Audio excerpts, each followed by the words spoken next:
Are you ready to start?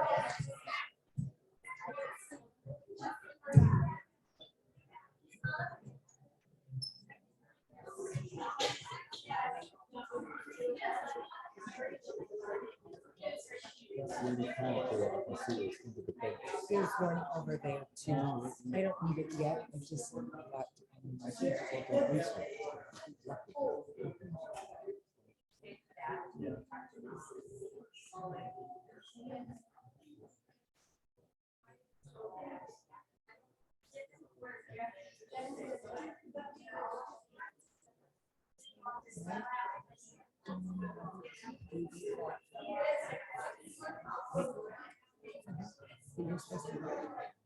Okay, I just don't want to forget to give it to you.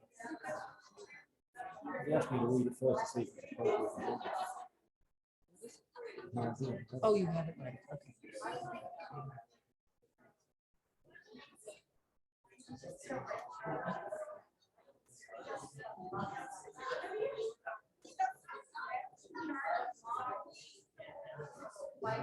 Are we ready to start?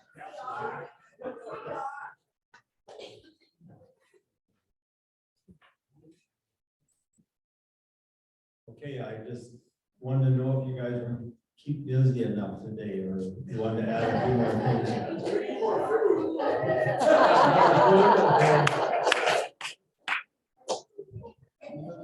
Well, I think we have been fed exceptionally well.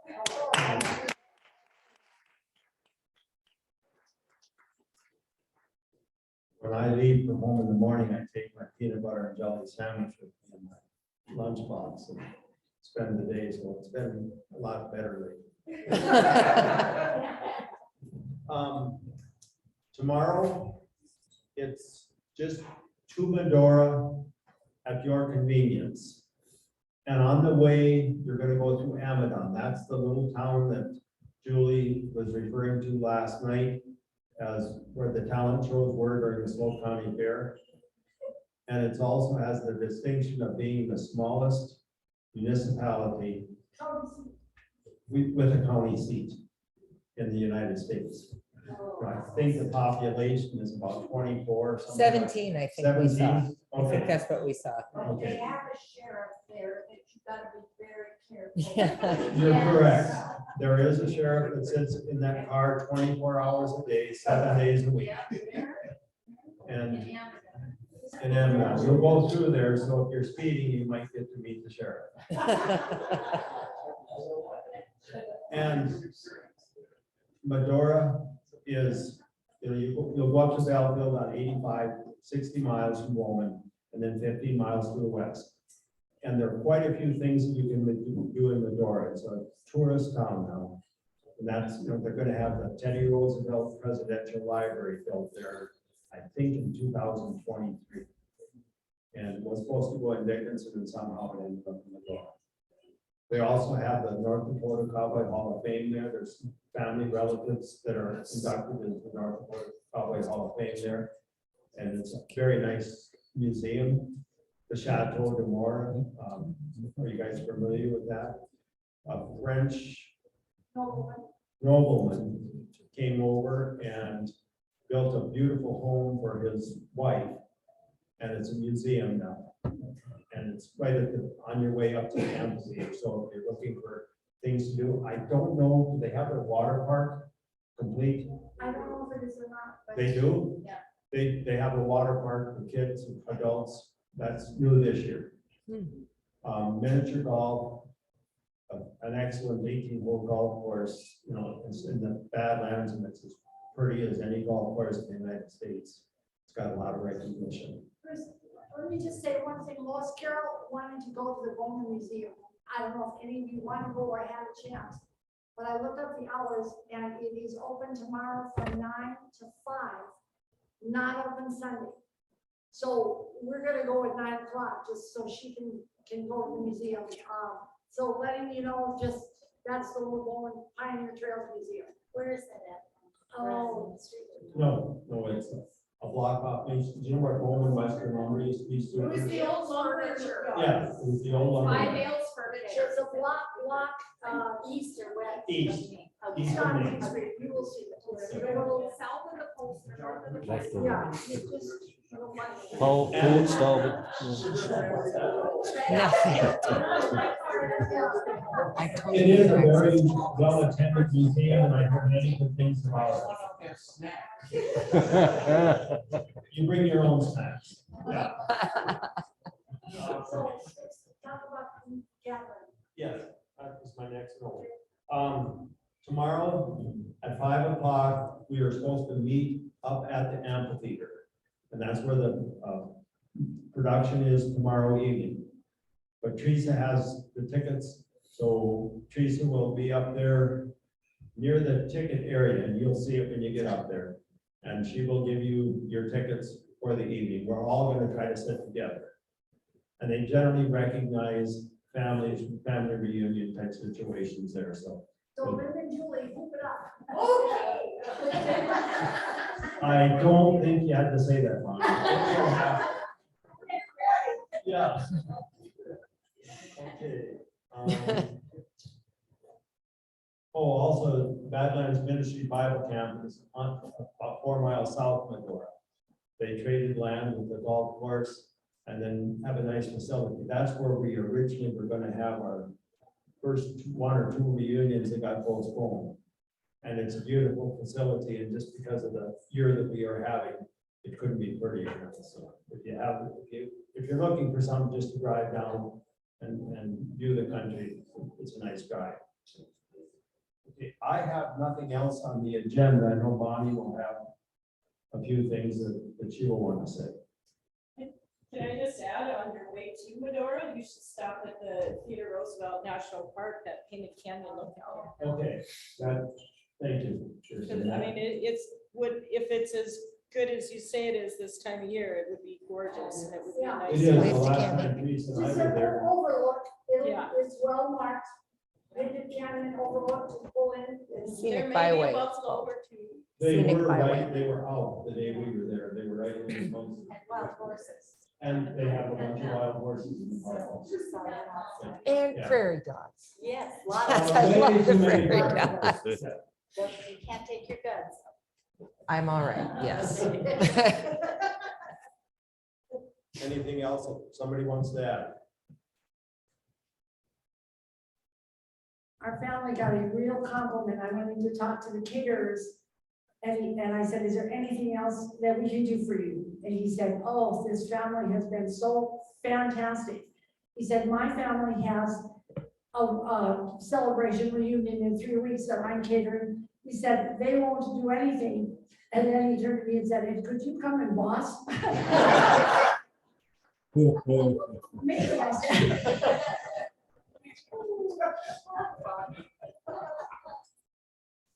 Now, tonight, that I know of, we have Jeff Stith and his guitar. We have Joanne and Jackie on some kind of a guitar and piano duet. I have a wonderful, wonderful surprise for you. Would you like to do some singing? Should we just, yes. Okay, why doesn't somebody pick out a couple things from the hymnal just because that gets us revved up? So Steve, find one. Kathy, find one. Find one. You two just smile at me. That's you and me. 1, 2. Excellent. Oh, I love that. Kim? Sure. Jeff and I have something for each of you that were out there at the ranch today, so it's not a scene before you leave tonight. We are going to give each of you $5 today for you to have ice cream or fudge or taffy on us. And I can tell you, I'm gonna tell you where the $5 comes from. We elected over there saying they didn't want it. Teresa and I just wanted to pay for those buffalo burgers. So we paid them $5 a piece for those buffalo burgers, which is a steal. And these two are turning it back to you for ice cream. How about that?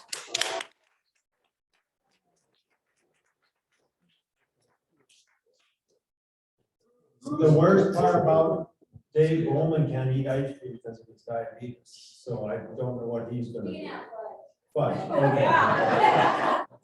So Jeff Stith, would you, oh, we should say something first. What was the first one? 171. Jackie, what did you have?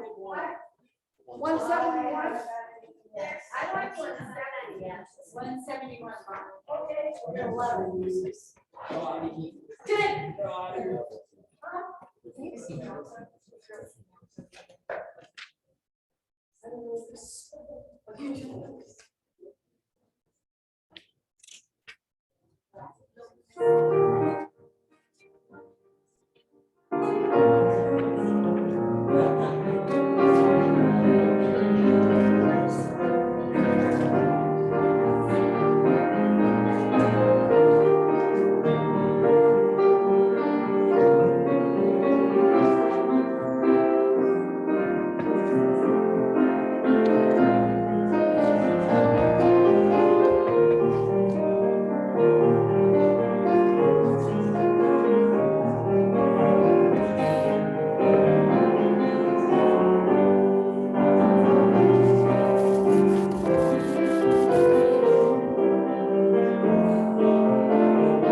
What are you doing? Okay, we're good now. Yeah, yeah, okay. Why do we have to stand up?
Next one, 526.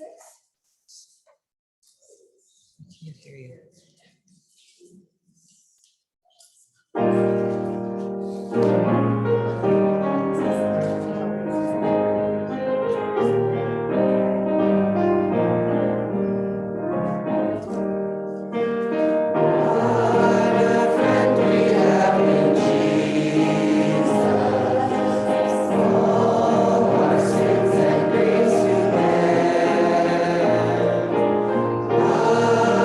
What a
Dave Haff was here, you know, noisy Dave Haff. And we were singing stand up for Jesus, you know, which is a thumper. Yeah. And about midway through, he turned around, he said, my gosh, stand up.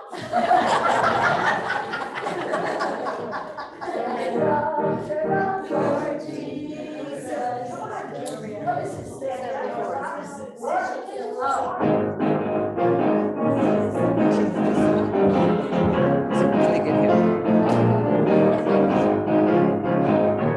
Standing on the promises of Christ my King, through eternal ages let His praises ring. For in the highest I will shout and sing, standing on the promises of God. Standing, standing on the promises of God my Savior. Standing, I'm standing on the promises of God. Standing on the promises I cannot fall. Listening every moment to the Spirit's call. Resting in my Savior as my all in all. Standing on the promises of God.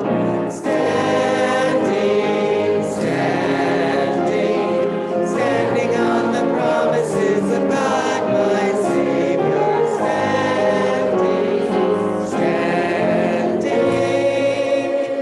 I'm standing on the promises of God. Can we do Lord, because that's my favorite Sunday school song, it was right across from. Yes, I know. Say that with What number? 527. 527. And it's a short one. Don't you know that?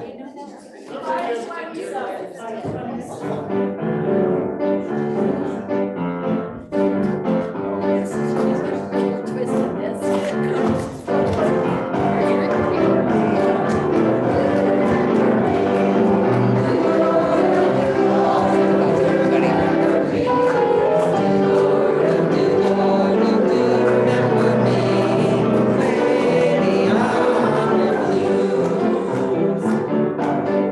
As my Savior you've taken to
There's a chair.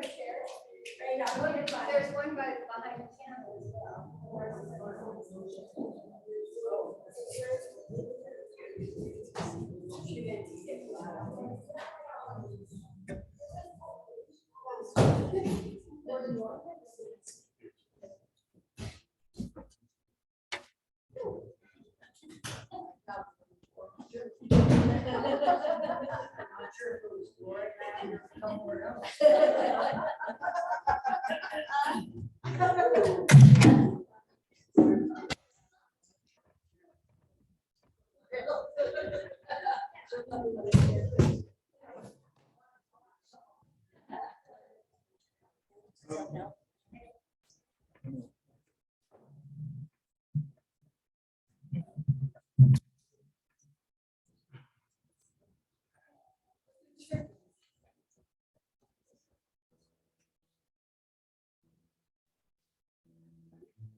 Those changes with temperature and humidity.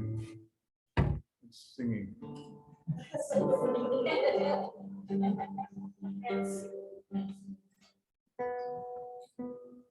It sounds awful too.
I didn't really plan a concert, but I have to give you, those of you that don't know the story, my Grandpa Bowman played the guitar, and my mother would get up early in the morning and spend anything.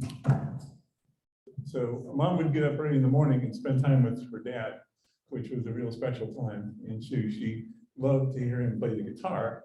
And she also wanted me to make sure that we knew that his favorite song was His Eyes on the Sparrow. So if we're gonna do some more singing, which I hope we do, we should at least sing His Eyes on the Sparrow for Grandma Bowman. So Grandma, my mother loved to hear her dad and the guitar. And so she always wanted me to play the guitar, and she played the guitar a little bit. And she does a fantastic job. And I'm sorry she's not here to do it. The peanut sitting on the railroad track. If you knew Mom, that's probably, you might envision how that all played out. But it was worth being there for that. So she encouraged me to play the guitar. And in those days, flamenco was pretty popular, the flamenco style of guitar. And so I played around trying to learn a little bit of that. And I just was starting my musical journey at one of the reunions. And of course, even without a lot of talent, expected to do something. So we did, you can imagine how this happened, but Uncle Melt decided he would be a flamenco dancer.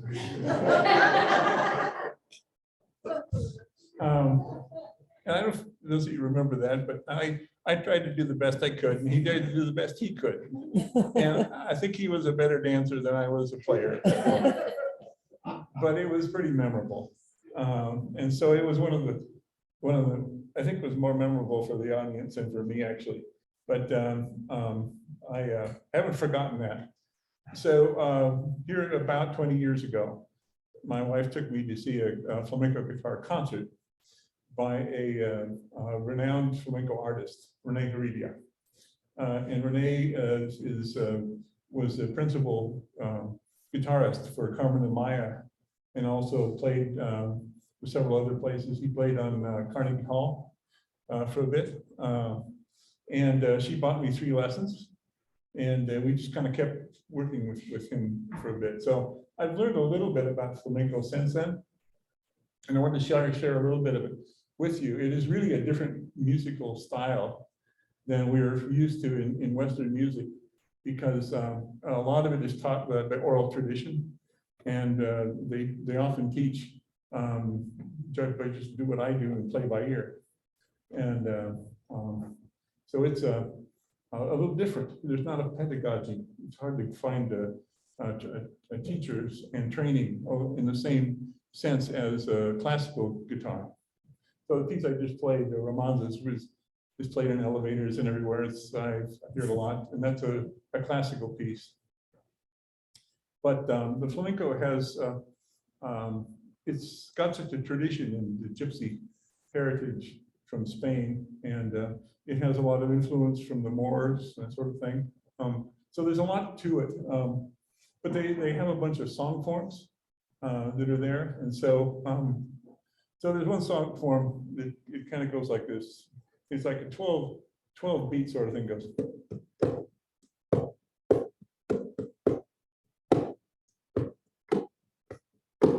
So the rhythm is the key to that, like a lot of music, but then they modify that. So instead of starting on, they'll start on, and they'll vary it.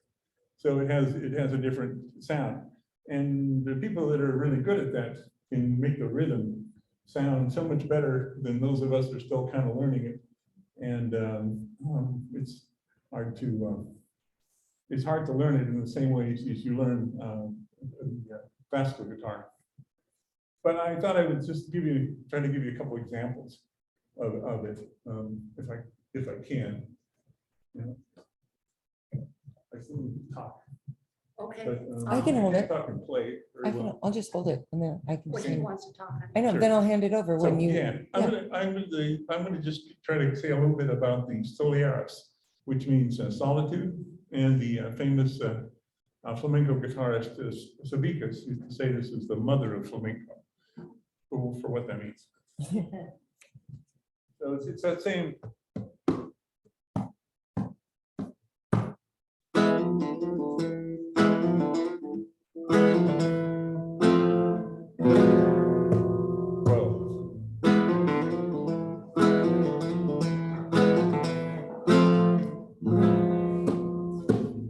Usually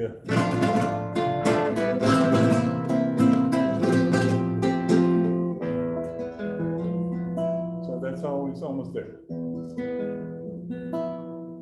Okay, see that little, and so it gives it the style that when you hear it, you know, oh, that's a soleares.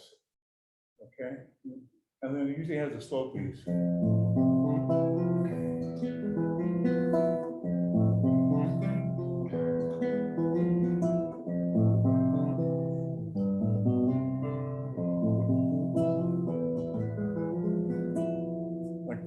It's another 12 beat, and then sometimes they call it a falsetta. Okay, and so you have like a 12 beat measure, and then a lot of the flamenco artists will do a series like that, and they'll mix it with other ones. So you often will hear the same thing twice. Okay, so so that's the soleares and kind of the soul of flamenco in a way, the mother of flamenco. And if you speed it up a little bit, it turns into a bulerías, and it's a little faster.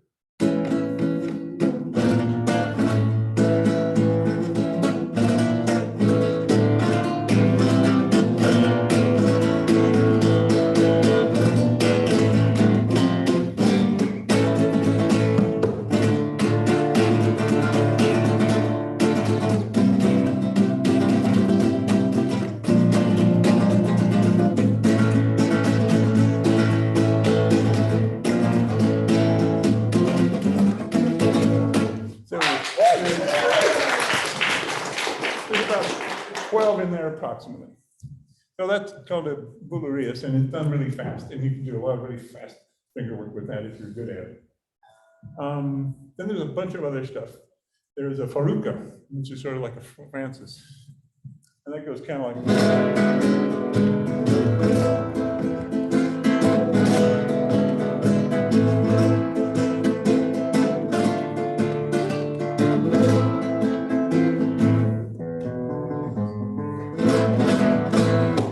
So that's like a faruka. And then there's a fandango.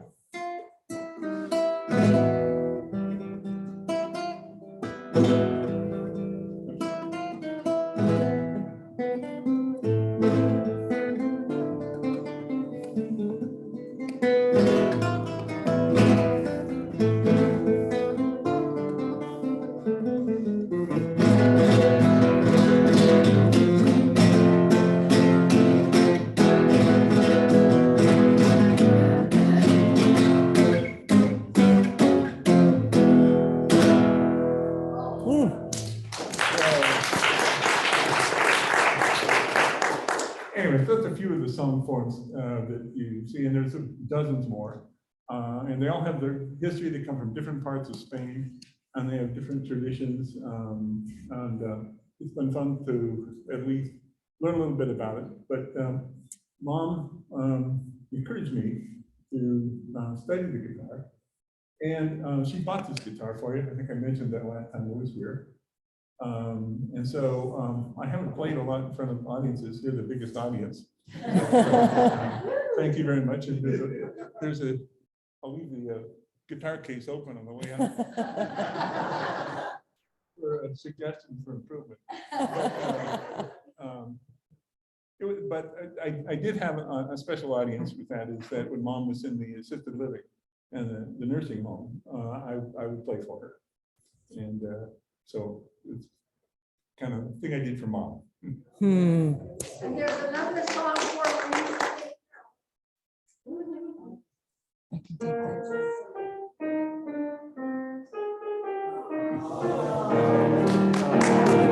take that. Happy birthday to you. Happy birthday, dear Jeff. Happy birthday to you.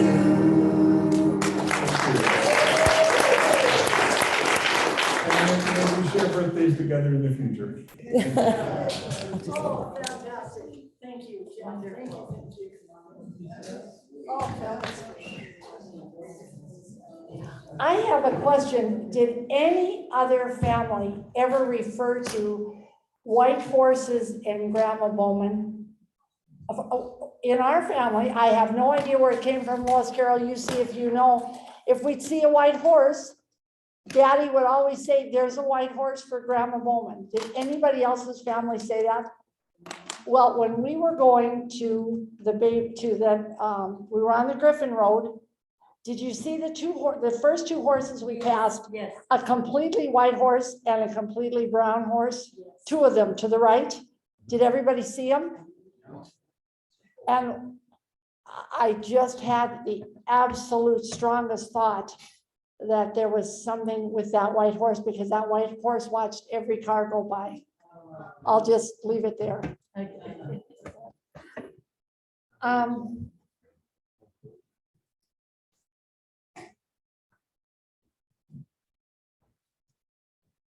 I don't know if this is gonna work, but a few years ago, at Christmas Eve, we always sing Christmas carols.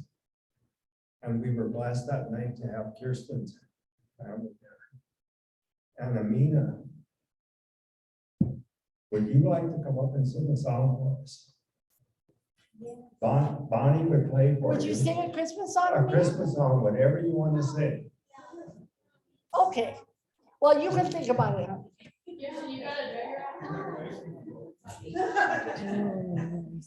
What was so nice about that? That was cousin Bill's last Christmas with us too.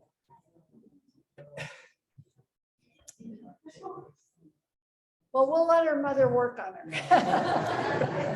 You know how that goes, honey, you've got to sing. Okay.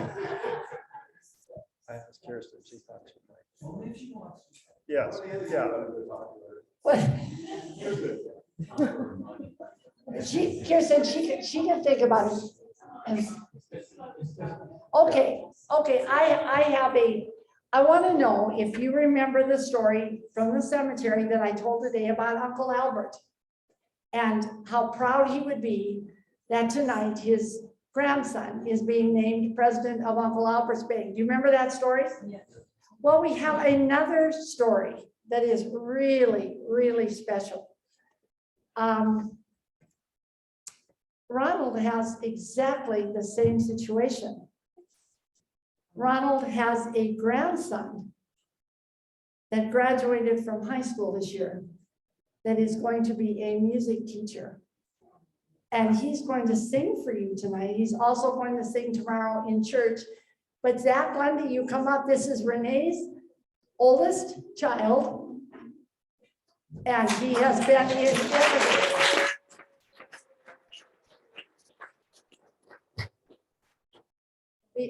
the only difficult thing is that his granddad is not here, because we would be here all night hearing about how wonderful this is.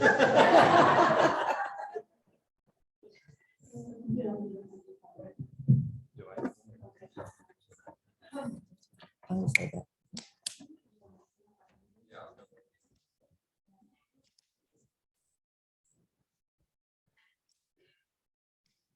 Now, this is the case of after supper, he and I went and practiced this, so he's very gifted young man.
will try. He was a superstar in music at Jamestown High School and is going to the University of North Dakota. His granddad would be so proud, he would not know what to do, so.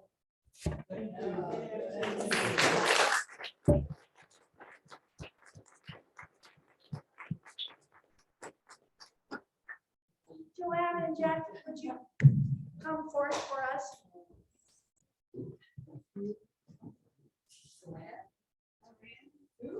Joanne and Jackie.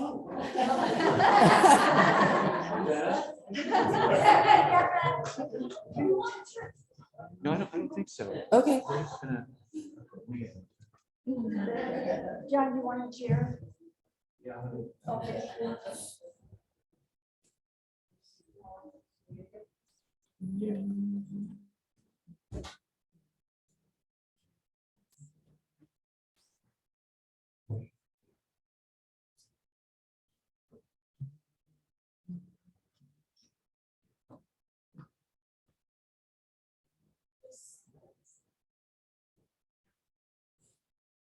Joanne and I had a lot of time to practice this, so we didn't do any of that.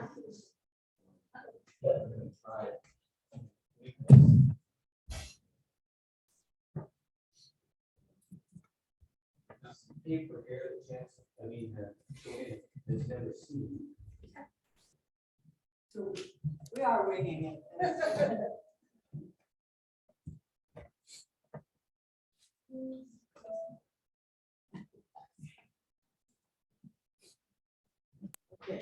Hey, Dana, Yeah, I can't see my mama.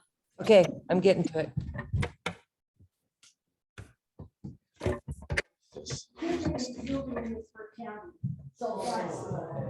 Say hi to Cammy. Hi, Jackie. We miss you. Hi, everyone. I'm here. I'm enjoying the show. Hi, mama. Here. All right, John, what are we gonna do first? We're gonna do hallelujah. Hallelujah.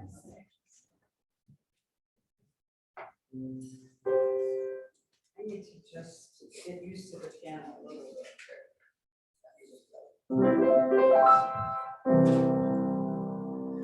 Look at this big amp I have. I brought the big one today.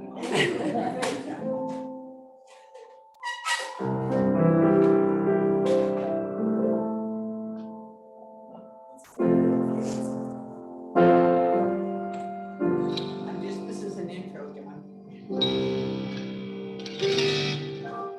Oh, do we have to tune? I'm not sure. I think I tuned this up in the hotel room, but that doesn't mean what.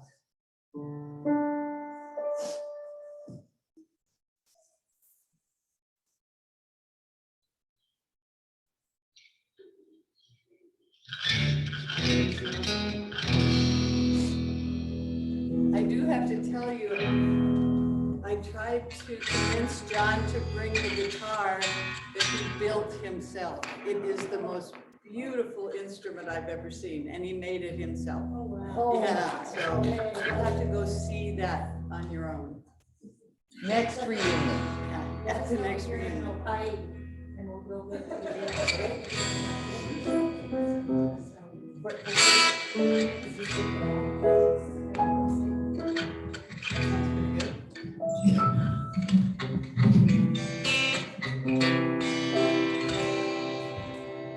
Doesn't sound too good.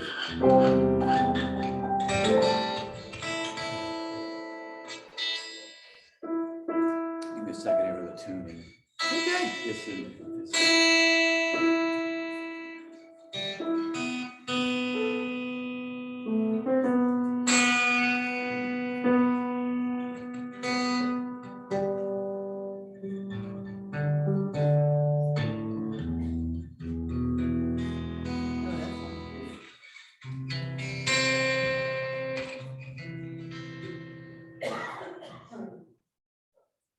A lot of you know the chorus on this, Yeah. so sing along on the chorus.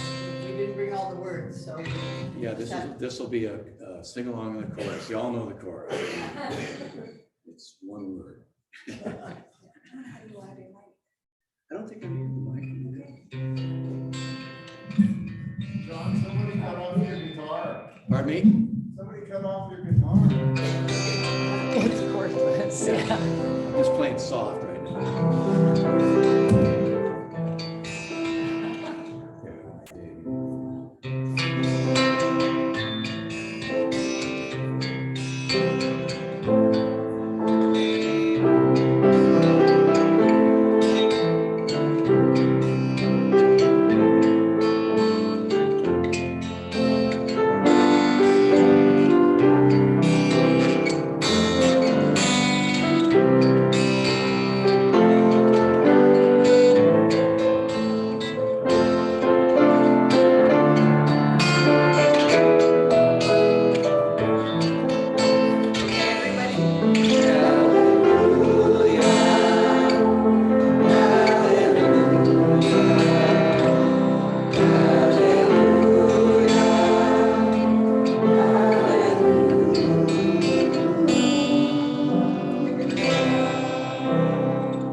You're taking the melody for this one.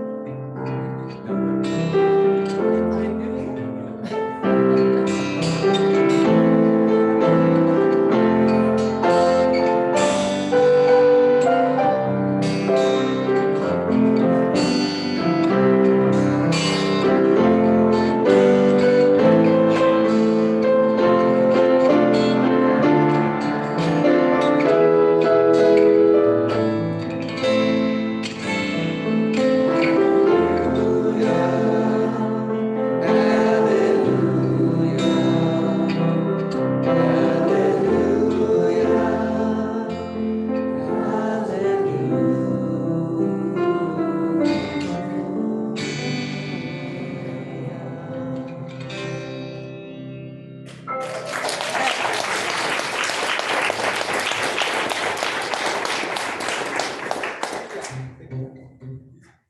This thing still sounds a little wonky to me, but I'm gonna let it go. I think it's time for a little bit of a gospel spirit here. Yeah, yeah. This is a rock song called Jesus on the Mainland.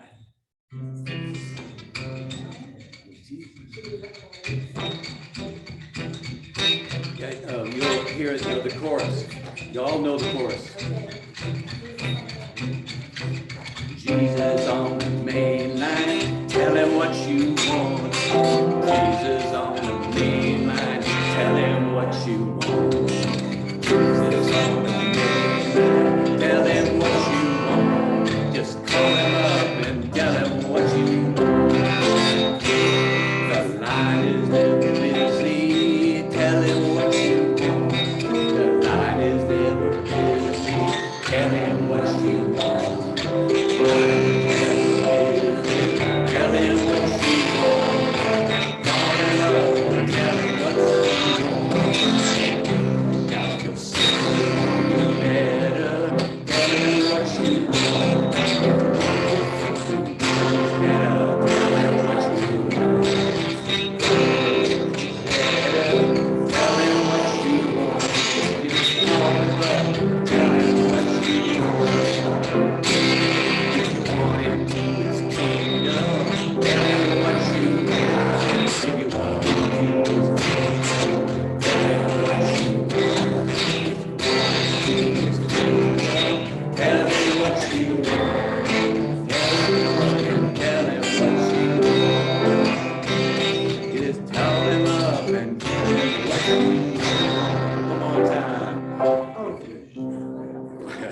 swinging here.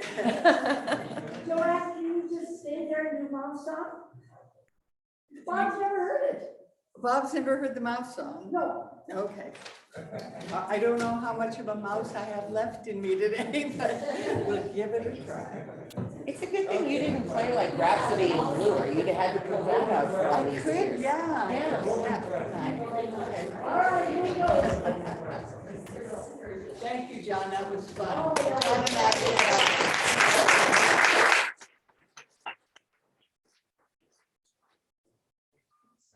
That down so we can see where the kids are going. Can you explain the mouse song for those of us who don't know? Yeah, it's a melody you might recall from when you were a child. And let's see, what else do we need to know about it? It was written for some sort of a program that I was in, and it won a prize. So we'll Wow, you're really skirting around those details. Wow. Okay, all right. Yeah, we know. There's some children that would like to know. Oh, For Miss North Dakota, that you won this Miss Talent. the talent, yes, the talent Yes. trophy went She to this. rewrote this beautiful little song that everybody will recognize. Okay, see if you recognize it, kids, okay?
would stand right here. Well, we have a little girl who will say if her sister sings. So these are Kirsten's little girls, Nadya and Amina. And Bruce loved that Christmas story because it was, like he said, it was Bill's last Christmas with the Bowman family. And Amina didn't know anyone was watching her, but she just sang her heart out. And he called me right away and said it was the most touching thing you've ever seen. So they're going to sing. What are you going to sing, girls? So it's called Courage, and it's a song we sang before Grandma died. Okay. Oh, there you go. Now the day had been a long one, a miracle they seen, and now they sailed across the lake to rest and find some peace. But the wind was wildly raging, and a fear had gripped their hearts. They knew the storm and crashing waves would tear their boat apart. Then a form moved through the darkness. It's a ghost, one of them cried. And a gentle voice called out to them, take courage, it is I.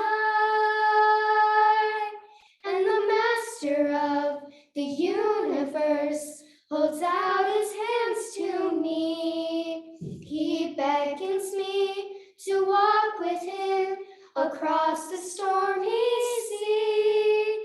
He's my refuge in the darkest nights, my courage in the storm. I'll walk with him, I'll trust in him, and he will lead me home. When I'm up against a battle or temptation I am thrown, when my friends will walk away from me, I'm standing all alone. Then I hear the voice of Jesus speaking gently deep inside. And he takes my hand and says to me, take courage, it is I. And the master of the universe holds out his hands to me. He beckons me to walk with him across the stormy sea. He's my refuge in the darkest times, my courage in the storm. I'll walk with him, I'll trust in him, and he will lead me home.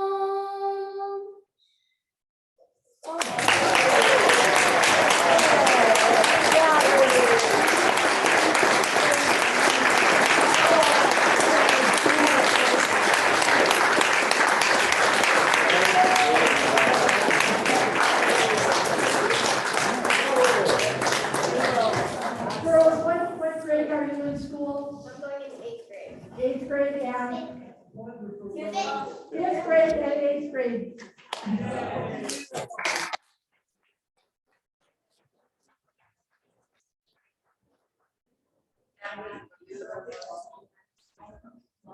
You know, that was a touching moment. And then when Bill was sitting across from him, he had the biggest smile on his face. And it just, you could tell it was a God moment, I guess is what I call it.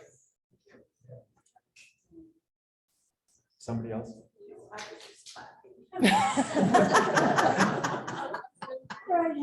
You want to come up and Yes, myself.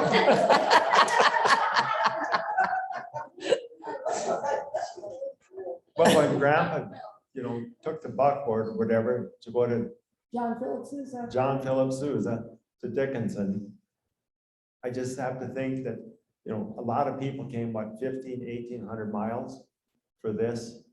I think that's the same dedication. And it all comes from the heart. There's something special about a reunion when we can have this kind of talent and have people and God in our presence. I just thank you for all the dedication and chance to be here. It just renews the spirit of our forefathers and what our country was founded on. And thank you much. Steve, you had a story about Bill, that's cute, you come up and tell it. Because he's got facial expressions that go with it. I don't know how that's good. When I was talking with Bowman, because when Mike and I were 14, 15, we came up on a family vacation and we're just enjoying being here. And I think it was the last day before we were going to go. And so this was 1969, 69, I guess. And as we're sitting at Bruce's house, Bruce says to my dad, you know, Dave's my dad, if the boys are like, they could stay and work for the summer. And I remember thinking, oh my gosh. And then sure enough, that's what happened. And so we stayed. Well, so I'm there.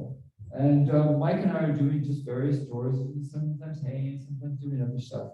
But when Bill, we were spending some time and we were out at Bill's farm, and Mike was doing one thing, I was doing another, and Bill and I had to go in from their farm, Dick's farm out there, and had come into ours.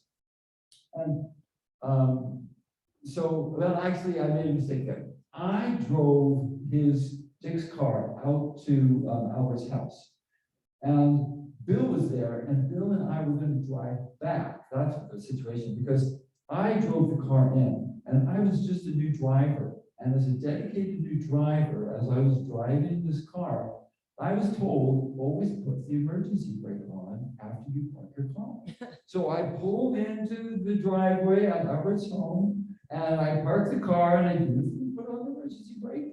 Go in, we're doing what we're going to do. And Bill says to me, let's go. Come on, Steve, gotta get going. Okay, fine. So I get in the car, Bill gets in the car, and we're driving off. And for those of you who know Bill, he gasses it and just, we're going like, ooh, wow. So I'm just driving along and thinking everything's fine. We're just gonna go back to where we were. And I was just gonna do what I was gonna do. Bill's gonna do what he's gonna do.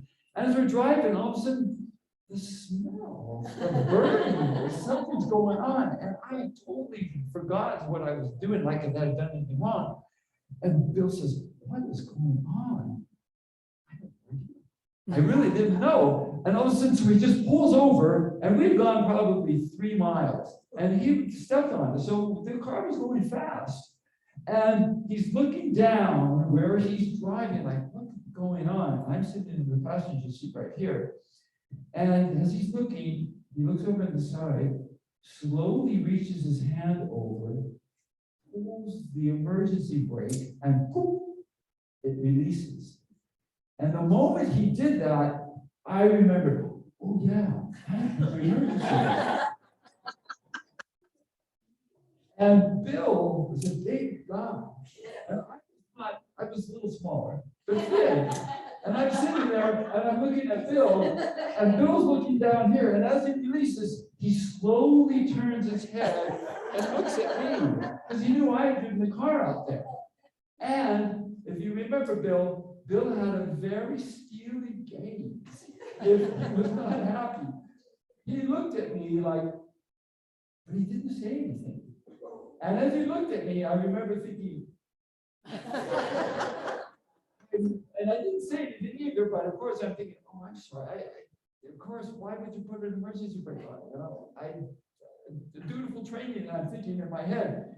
And as he looks at me, he then says, you know, you don't have to put the emergency brake on there, Steve. And that's what he said. So then he just puts the car back in the drive, and we just go on. And I remember thinking, you know, he's a pretty nice guy. You know, I just felt so like, oh, my fear was, gosh, maybe I really damaged the car. I realized now it probably needs a new brake job. But I thought maybe I broke it. You know, I didn't know what, because all the smell of burning, you know, just brakes. But that was Bill, and I remember thinking like, I knew he had a huge heart, but I'd seen the stealing part of him. And I knew that I didn't want to be on that end of that. And so when he looked at me, I was thinking, uh-oh. And he just said, you know, you don't have to put the emergency brake on here, Steve. Yeah, it's not a hill to be seen around here. I got a Bill Steve story and a Steve story to tie together. So we're just like Steve said, we're out at Bill and Dick's place because the family had already moved to Kansas, right? After Leonard passed, and so we're out on the farm, and Bill has to go to Kansas for some reason. He's going to be gone for like a week.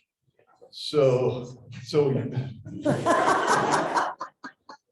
Bill put the fear of God into the two of us. We're standing there, just like he had a head about that big and eyes like this, and he would stare at you and anyway. So he told us, and he had this brand new, I don't know what year it was, 69 Chevy Corvette that was blue and beautiful and brand new, and it was his pride and joy. And he looked at us and said, if either of you touches that car while I'm gone, you're dead. I don't think he said dead, but you should. I don't know if he said that, but I felt like we would have been dead. We did. So sure enough, Bill and Dick get in their car, leave the Corvette, drive off. Steve and I are standing there all by ourselves out there in the farm. So we're just Steve and I, right? 14 to 15 or 15 to 16 at this point. 15 to 16. The dust settles.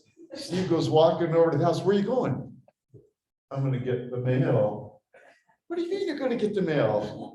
I'm going to take the Corvette and go get the mail. No, do not do that. No.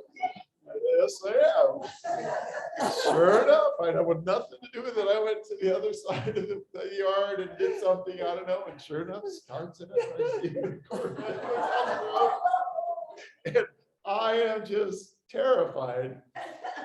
Fortunately, he came back without a scratch, no incidents, nothing happened, but oh my gosh, I couldn't believe you. Not my best moment. But can I tell a couple of other quick stories about life on the farm? Okay. Okay. I'm gonna sit down. Did you get in trouble when you got home? No, I didn't say a word. I was terrified. No, I didn't tell on him, and nobody.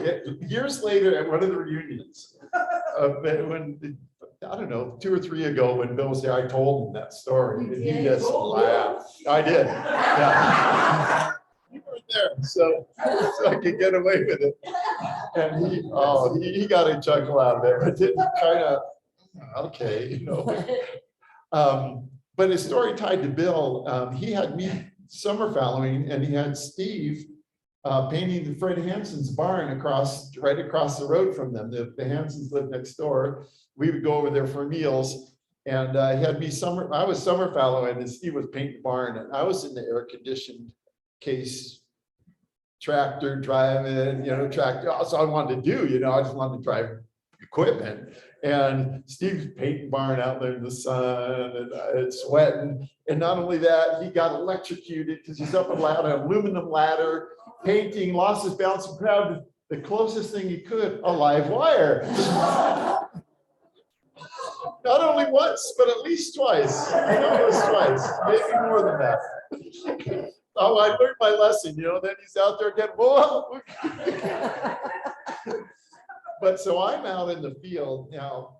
The rig that was pulling the plows that I was pulling, the hydraulics didn't work very well on it, so you couldn't lift them out of the ground too well. And there were some boggy spots out in the field that I was plowing, and every once in a while, if I didn't get out of it or avoid it, I'd get it stuck in the mud.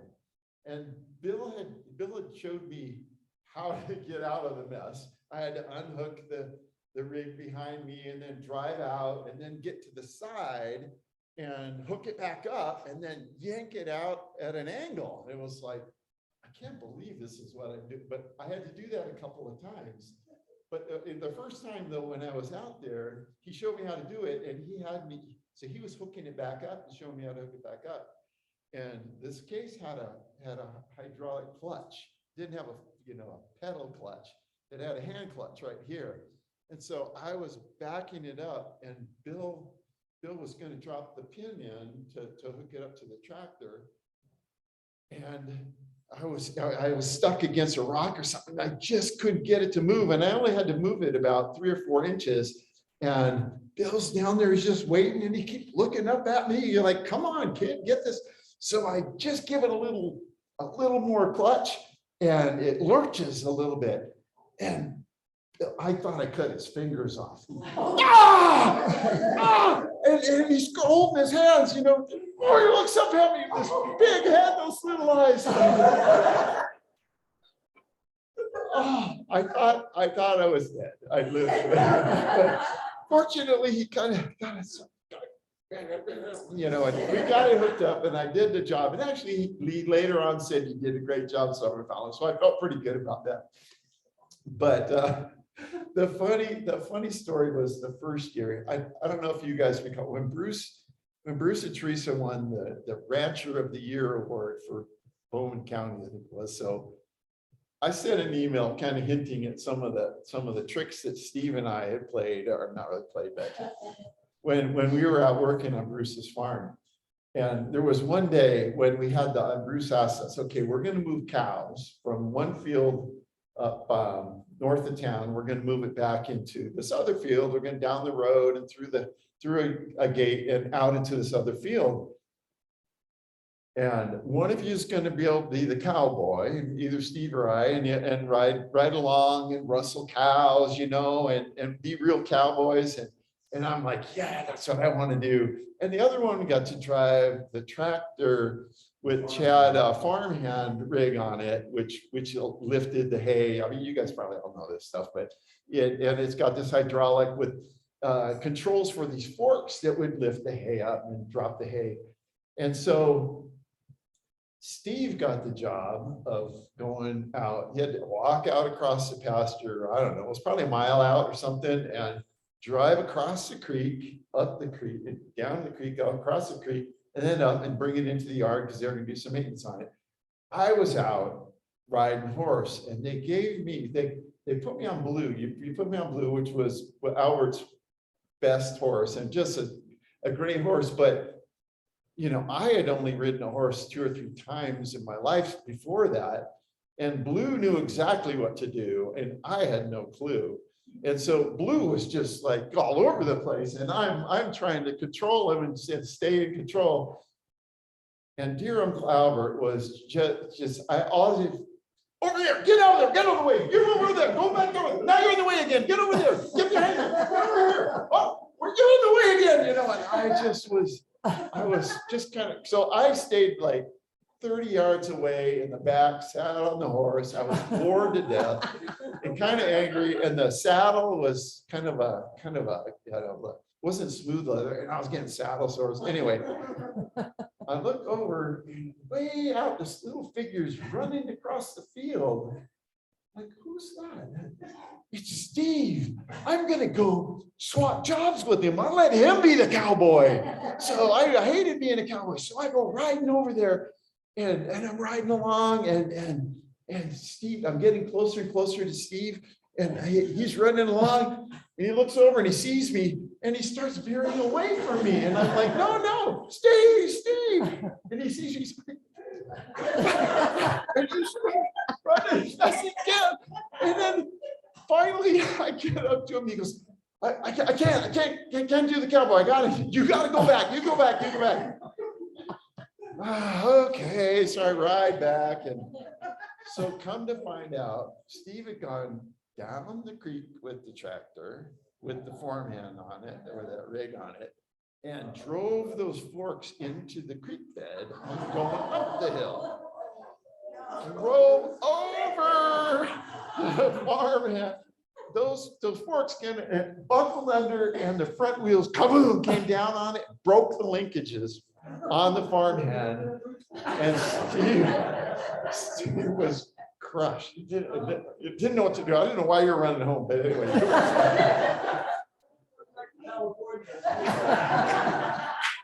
So from that point on, Steve was in the doghouse and I got to drive everything. Bruce was like, Mike, go drive that. Mike, take this over there. Steve, you go shovel manure. Steve, you go. And I was in heaven. So like a week later, we are out and I'm driving the tractor. I'm driving the tractor, pulling the big, what do you call that farm, the hay hauler, you know? What'd you call it? Yeah, big hay barge.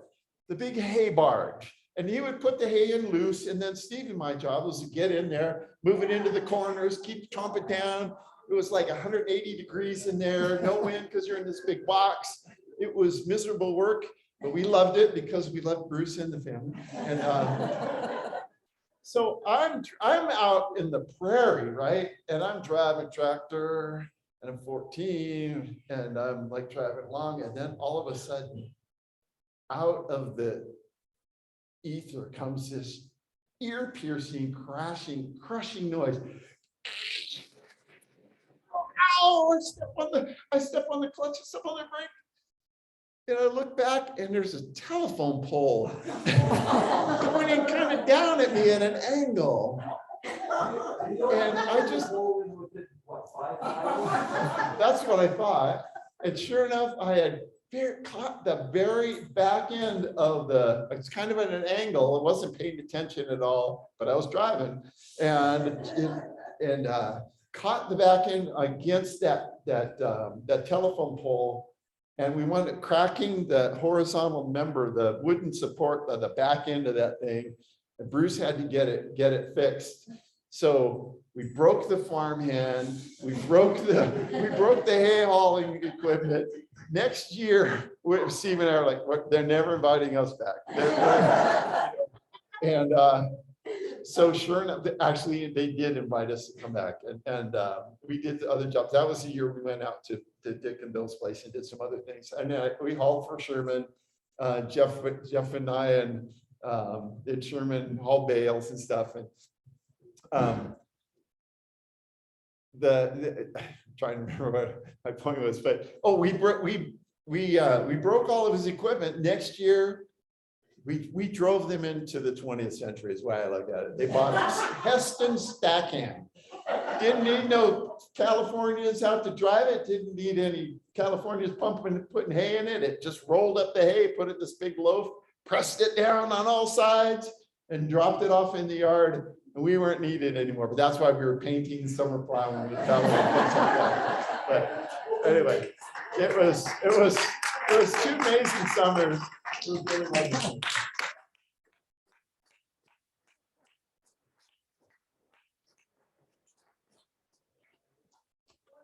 Why didn't they have the half boys out for the summer? I just remember Grandpa Lawrence asking me if they could stay, and I thought it was a good idea. Well, yeah, he did. He had asked me, he said, you suppose boys could stay here? And I said, no, he did not pay me.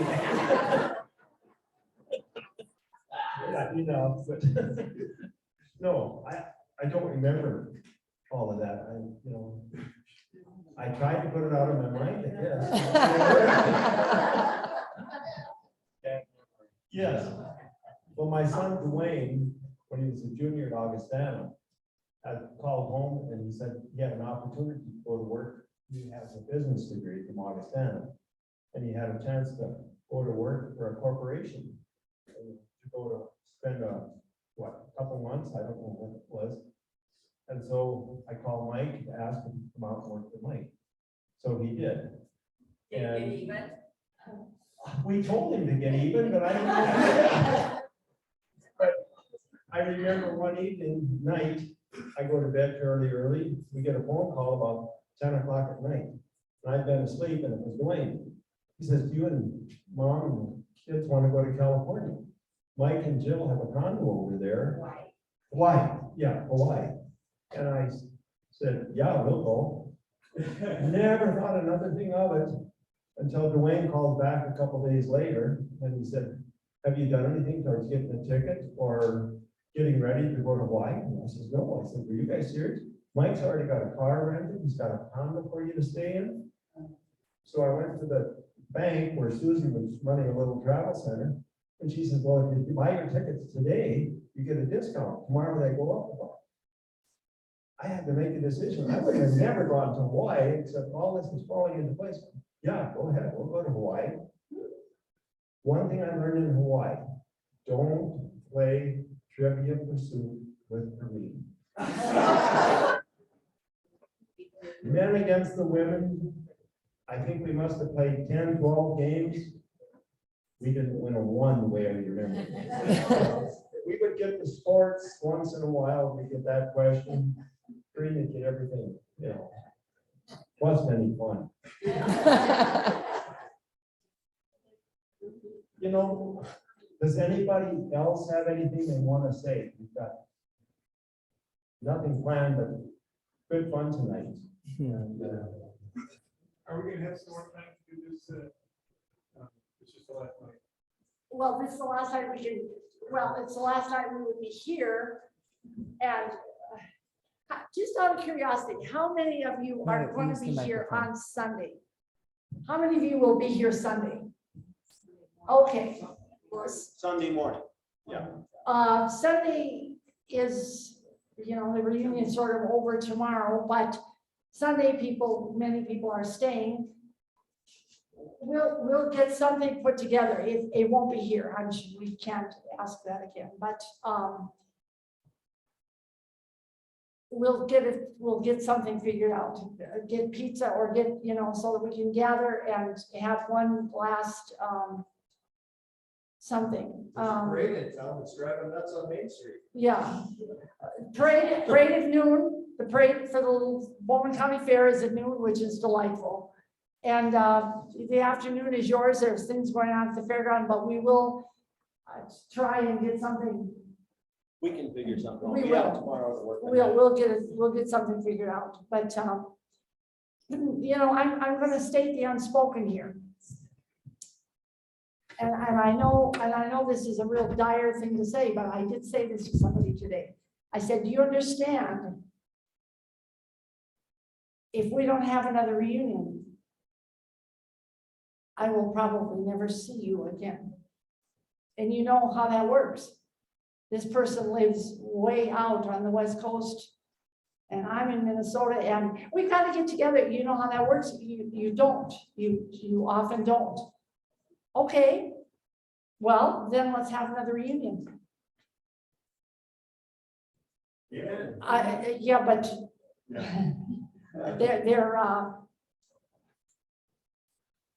I think we need to savor every second that we have here. I'm not telling you we won't have another reunion. That's not up to me. But wow.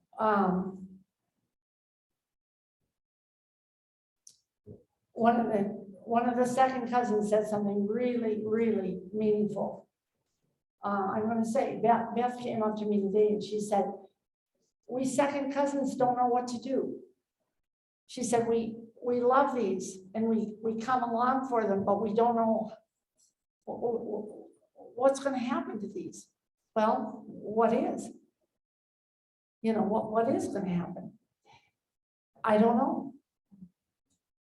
They don't just magically occur. You don't all just magically get somewhere. We don't all magically get to the state of Oregon or you get to the state of North Dakota. So if that's the case, and I'm truly not, I have no idea. If that's the case, you better look at each other tonight with a great deal of fondness and remember the ride we've had. Remember the ride we've had. My gosh, I've probably been to 10 reunions. They're not a given. Every family doesn't get to have them. Every family doesn't want to have them. Think about that. They're not a given. They're a lot of work. They're a lot of effort. Things can go wrong. We lost Mary Jo to COVID.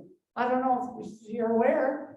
She was here for supper last night and left midway through. Somebody came to me and said, Mary Jo thinks she's got COVID. I guess she does.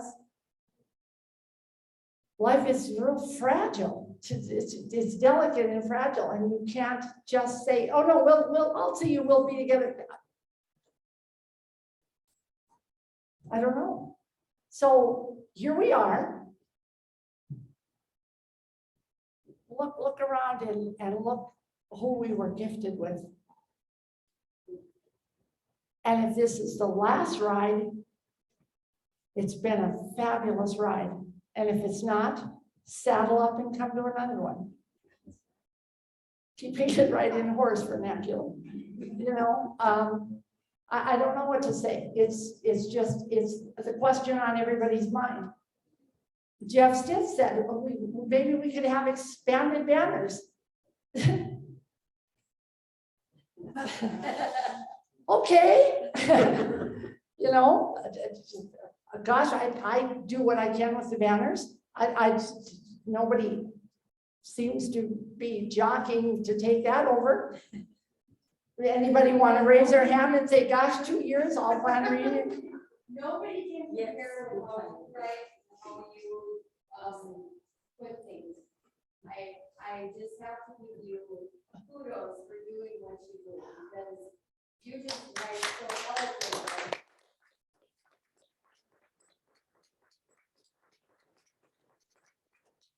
Well, I really appreciate that. I will tell you, I don't get a lot of feedback. There's 65 or 75 names on that banner list. I probably hear from 2 or 3. I have no concept what people do with those, what they take. It doesn't matter. I put them out as a service. They're no effort for me. I can write a banner in 10 seconds. I just sit down and write, ask for Bob. I go get my Maryland books and write a banner, and he knows exactly what I'm doing. I am honored to write them for you, but I'm just saying that could go away too. No, nobody wants to do those either. So we're lucky. We're lucky. Grandma wanted us to gather, and we did, and we still are. And we're bringing John Bowman's musical ability. Look what we've heard tonight. In one family, those little girls and that high school senior and Miss North Dakota and the flamenco player and the fabulous guitar player. That doesn't happen, kids. That doesn't happen in families.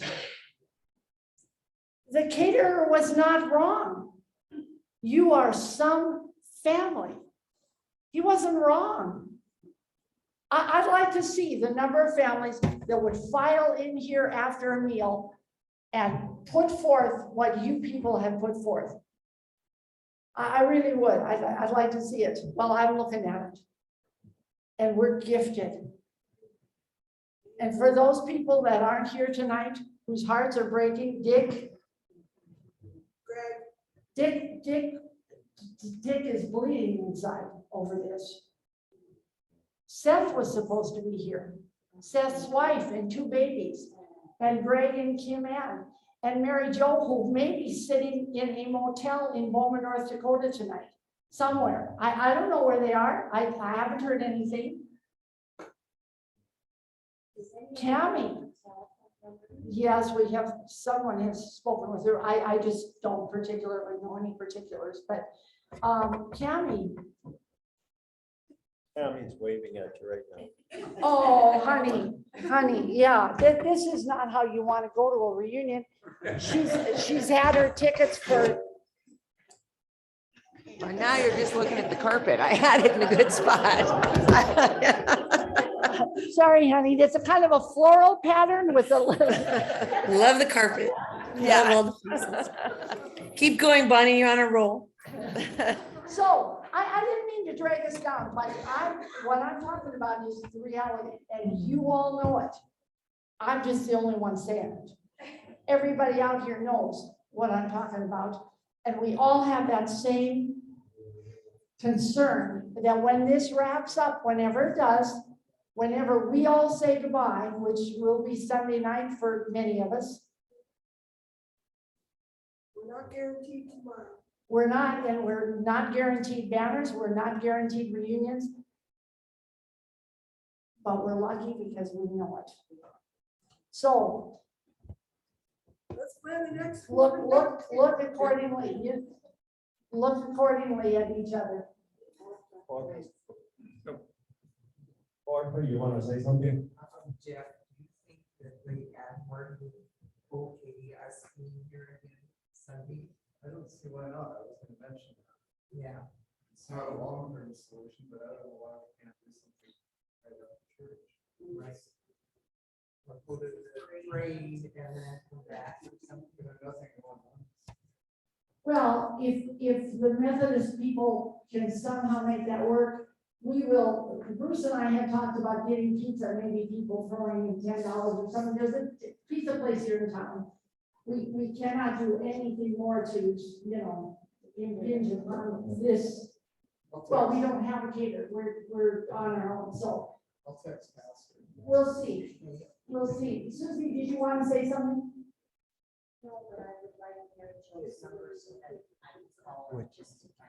Joanne, we are very close to her. Susie, will connect with Joanne. Okay, connect with Joanne.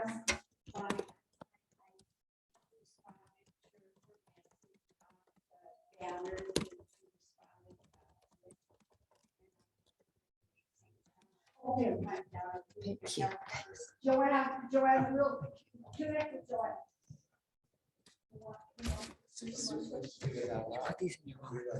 Well, yeah. Jeff is gonna say something. I just wanted to offer some help with some of this, and I was going to say some more things because I sort of put a charge out yesterday to ask you all to think about how we could kind of keep this going, and I wanted to add a couple things to that. But one of the things I thought about was the next generation. I think a lot of the young people here, not the cousins, but the next generation and their kids probably have some ideas we hadn't thought of. And I suggest that maybe you talk to them and give us some feedback. We've got the banner, and we should ask them a little bit about what they got out of this and help them think. I mean, maybe we'll come up with a super Zoom reunion. I don't know that fits with all the family there. I also wanted to give a shout out, and we didn't realize it, especially for the young people. We have some really good resources. We have Grandma's book. So if you haven't seen that, we also have Albert's book. So if you haven't seen Albert's book, Albert has a lot of really good stuff in there about the family that gives a lot more details that weren't in Grandma's book. So I've got those people that have read this and know this, but especially those of you that are young and haven't done that, you need to read these books. And also I want to give a shout out to Dana's video she put together, because she put together a really video that talked about the timeline and some music, and it gave the context to Grandma's book that we don't have. So we got these resources already, and we need to make sure that our young people are hearing that and getting some feedback. So I would like to put a charge to all of you to think about what might they say they would like to have happen, and kind of give us some feedback, and maybe we can kind of use that. And just to say I want to say a couple of things about Grandma's book and Albert's book especially, because if you read Albert's book, you realize just how hard their life was.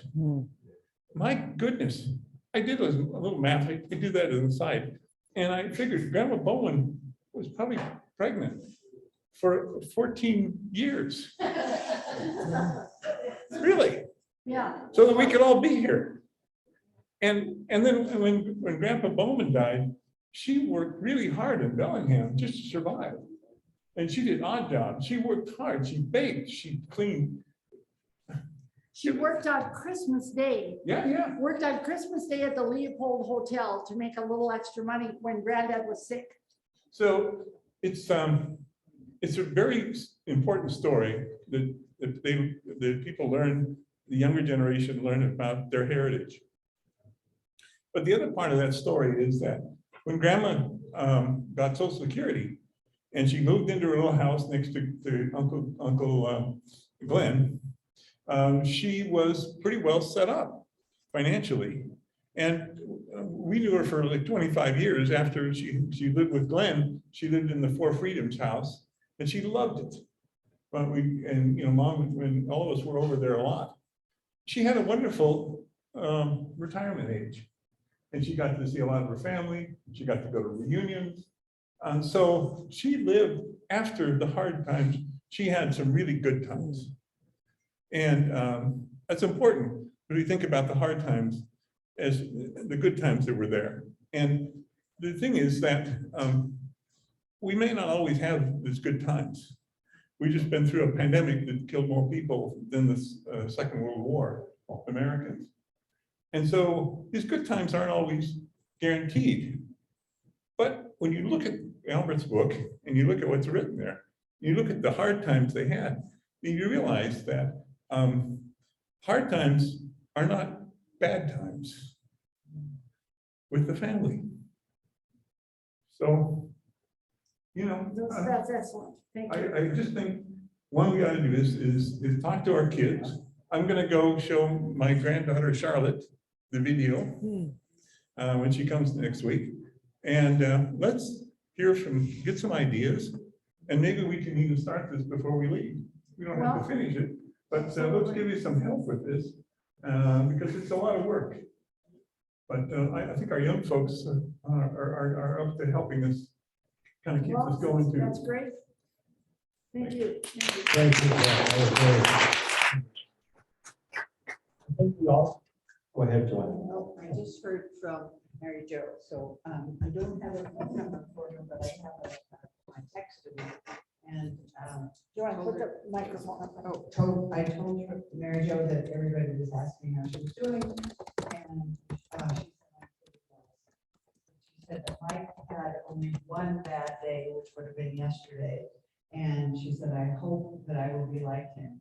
So I asked if they're going to stay here until they can test negative, and I haven't heard back yet. But all I have is a text thing that I can share with you. Okay. Yeah. Okay. Well. Yeah. I think one of the things too that we won't remember is Grandma went through all the hard times, but I remember when she was diagnosed with cancer. I think she was doctoring in Wild City. Yes. Charlie took her to a doctor up there. And I don't know if she went into surgery, but I just remember that she was full of cancer and they said, there's nothing we can do for you. So she went, Dad and Mom, my sisters, I think, took her down to Hoxie Clinic and was it Texas or Mexico? Was the treatment out of Mexico? though? She was treated out of Mexico with Laetrile, I think. I don't know what she was treated with, but she was a cancer survivor when cancer wasn't being able to be cured. And I think that was from some external help, that she's like the Lord, yes, she survived. Yeah, and I think that the faith, and I think that's what brings us back. I was so glad to see Susie and Wendy, Nevada, come back. We had another social gathering tonight, because I think it means something to all of us, and just the words that have been expressed here tonight. They go right to the heart, and that's why we're here. I don't know, did County? Cammie said no, but she said that she and Beth and I will volunteer to do things. So I'm not agreeing to that. I'm just saying it's what Cammy said. So next reunion is at Cammy's? That's what you said, honey? No. She disappeared. Come to California, everybody. Oh, honey, yeah, okay, maybe Jeff is onto something, maybe we pass the mantle, you know? Well, I know Daryl Bowman's wife Joan and I were trying to plan a reunion for Bozeman, and I don't know what happened with our plans, but Joan was later killed. You know, life is fragile. So if we're gonna try to continue, and the way I feel tonight, yes, I want to continue. I enjoy this. The songs, the singing, to see what would be, not the next generation, but the Yes, next yes. generation. Yes. Get up and sing for us like that, you know, yes. You know, I want them to continue. All right. Well, Wendell, we'll do that at the end. We'll do that at the end. Let's do this. The committee talked a lot about how we wanted this to be a really uber special event. And so I contacted the person that takes care of anything that I need done. The girl over here. Who knows every artist in North Dakota, I'm sure. And I said, help us come up with something that we can do for people. So I'm sorry, I absolutely cannot promise that there's one for everybody, but we're very close. We've got gifts for every family. And they're art items that are indigenous to North Dakota. Teresa and her granddaughters made 11 exquisite dish towels with North Dakota scenes on it. Dana had North Dakota maintenance made. Dana got a very renowned photographic artist from Fargo to open his studio and let us go in on Sunday night and buy 5 wonderful pieces of art for Western North Dakota. There are some wonderful things. We've got just some really special things. I hope you get one. I hope you do. You know what, if we run out, I think I've got 26. We're gonna be close. So let's do this quick. I'm gonna dole these out. I've got the names up here. Just so happens my sister Lost Carol is first, so come get yours, Lost Carol. Come get yours and just everybody moves quick and let's make this speedy. We've got Lost Carol, we've got Steve.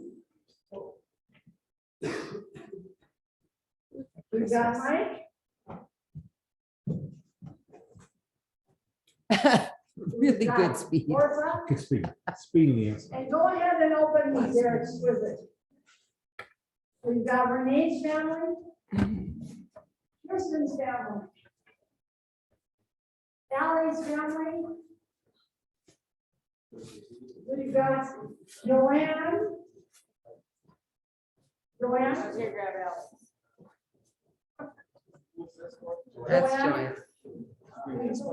I don't know, she said Allie, I would take her up. Tom. We've got, Pam. We've got Connie. Barbie. Mark. Liz. Julie. David.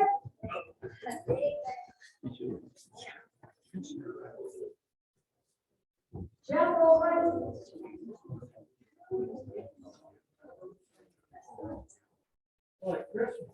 Jeff Smith. Thank you. Kristen. Kristen. Susie. Wendy.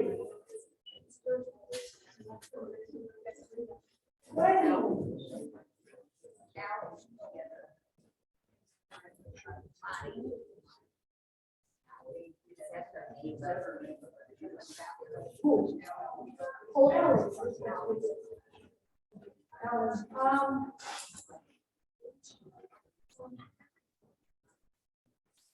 Joanne, this is for Tammy.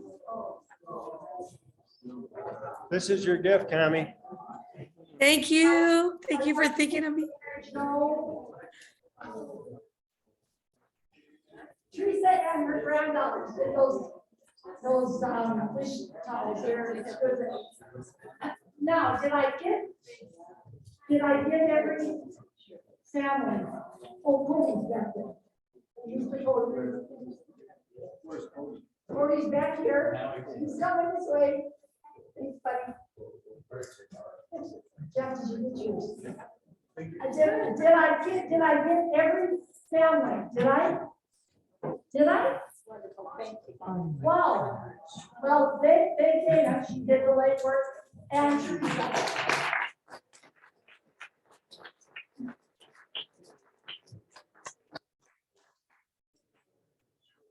I think we got every. And did you all get the little ornaments? Allie had those made, the little tree ornaments? Yeah. You all got those? I've got a few extras. Okay, will you sing the Bowman Western songs again that I wrote, that I fixed? The songbooks? You can't do your middle deal because it really throws people who don't sing with you. Like when you do a verse and then you go into other stuff. No, they do. Okay. No, nobody does. It's very uncomfortable out here. Just do verse and then verse and then verse. Okay, Zach, come on, my boy. Zach is gonna help. It's rough. We know that, but we go. All right. We can, all right, we can meet here on Sunday, take the time. After the. 5 o'clock, probably 4, what do you think? Just a second. How many people are gonna take off Sunday right away? Bonnie, we're gonna lose a few people right away on Sunday. Right away, are you gonna leave? You're not in a buckboard. No, you don't have to take the buckboard. Yeah. Mike misinformed you. Yeah. No. we'll We'll just share understand. what, thanks. Where were you?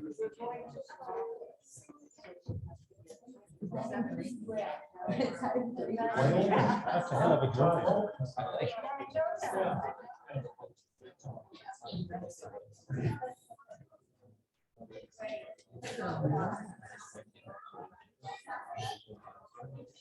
No, I think we just have to let somebody.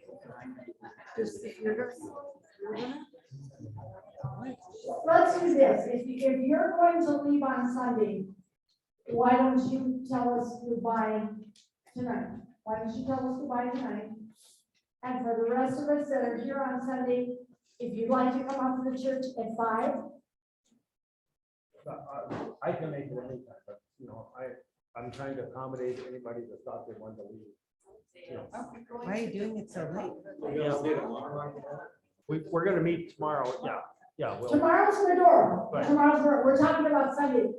If you're here through Sunday night, this is what we're talking about. If you have a hotel room for Sunday night, that's what we need.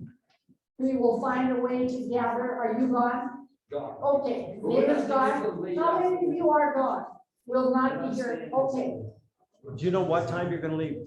What I was asking Bonnie, would it work better, to have it after Do church? noon. Well, we do a 3 o'clock ice cream social, because I got ice cream dollars. Oh, Yeah, I don't think so. We have to start it. Okay, so if you are leaving, so speak now. Tell people goodbye tonight. Oh, no. What is happening tomorrow? Yeah. Yeah, we'll say, so do it tomorrow. That's right. Do it tomorrow and. We have to leave before, hurry up, we'll be here. It's just the later. Yeah, But there's a parade and, fair.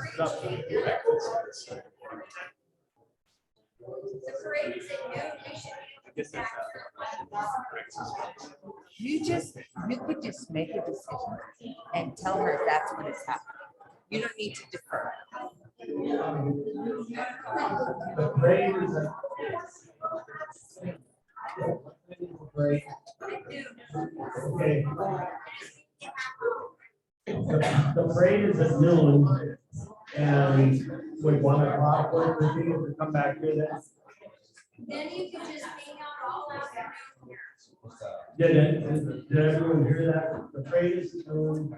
Would it work to be, for people to come back to the church at 1 o'clock? Okay, let's just set it up. And for 1 o'clock here at the church again. Good job. Okay.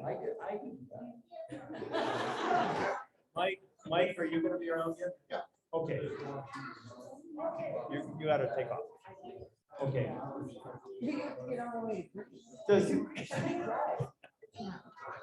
Are we gonna play some songs now? Okay.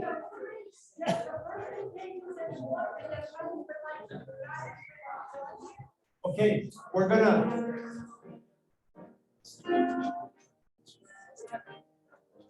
Are you coming up to do a solo?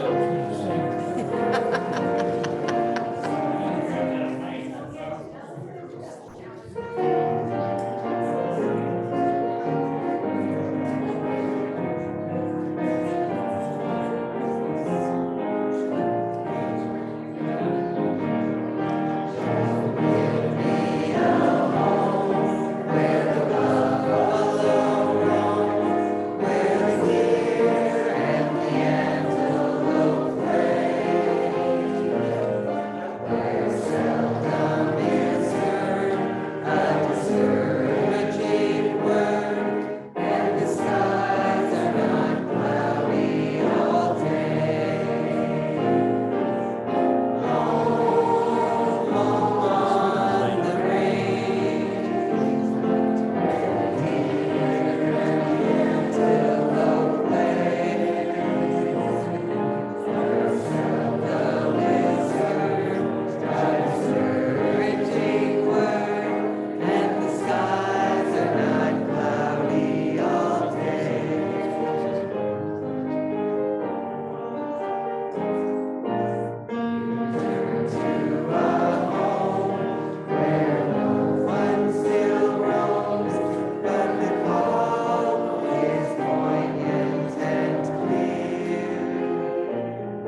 but in Brown's book, when the neighbors gathered to see the Bowman's leave in 1931, this is what they say.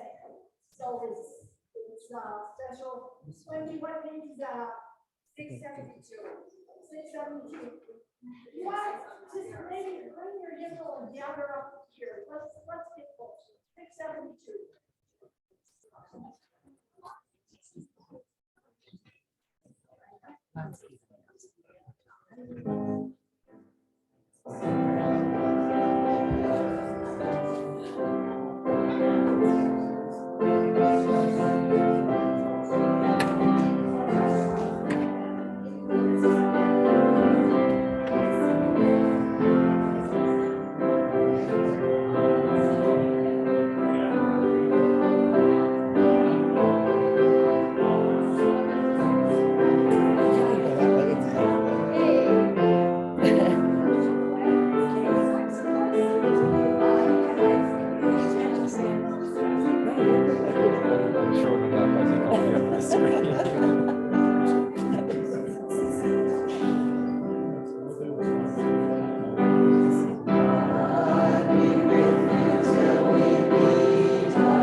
pray for those that are for Seth, for Dick, for Mary Jo, for Mike.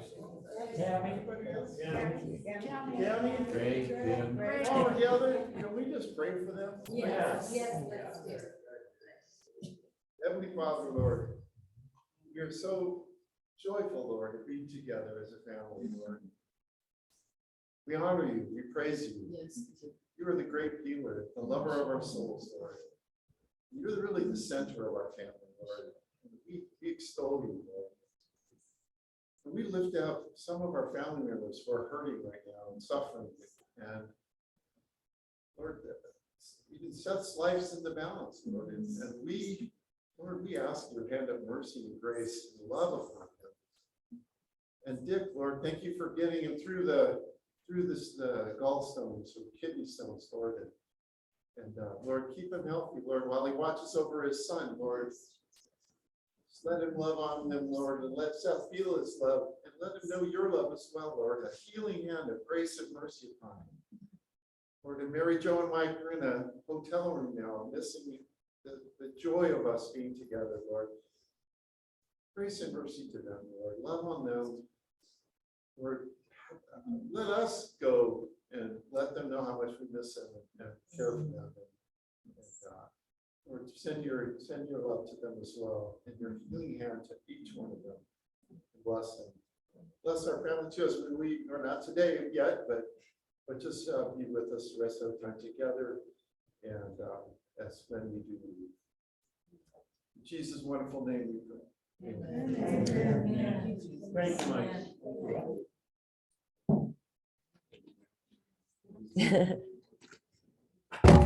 As I knock everything. That's all right. Sunday morning, come early to hear Bonnie. What time is that? He was in there in spirit. She's right thinking about her, yes. She's right here. Say hi to Jill. Say hi I to her. said hi to Jill earlier. Oh, did you? you? Yeah. Yeah. How are you feeling, honey? I'm getting better. Today's a good day. I have more energy today. Oh, Bye. good. Thank you, Mike. Where's Cammy? In Morgan Hill? Where does she live in? Yeah, just south of Morgan Hill. Yeah, she went to my house too, so that her husband would get it. So she's our house. is empty. Self-quarantined at your house. Yeah, I'm at, it could be worse. I'm at the beach house. yeah. Oh, I'm glad you're feeling better, honey. And you got to see it. It's like you were here, kind of, Like right? I was here. The sound quality was a little off, but it was nice. Oh, Dana did this amazing. I know. Dana, Amazing that I hit amazing. start. Incredible. How could anyone else have hit start, You Cammy? should be a filmmaker, Dana, a filmmaker. I should. I'm the next Steven Spielberg. Let's just call it what it is.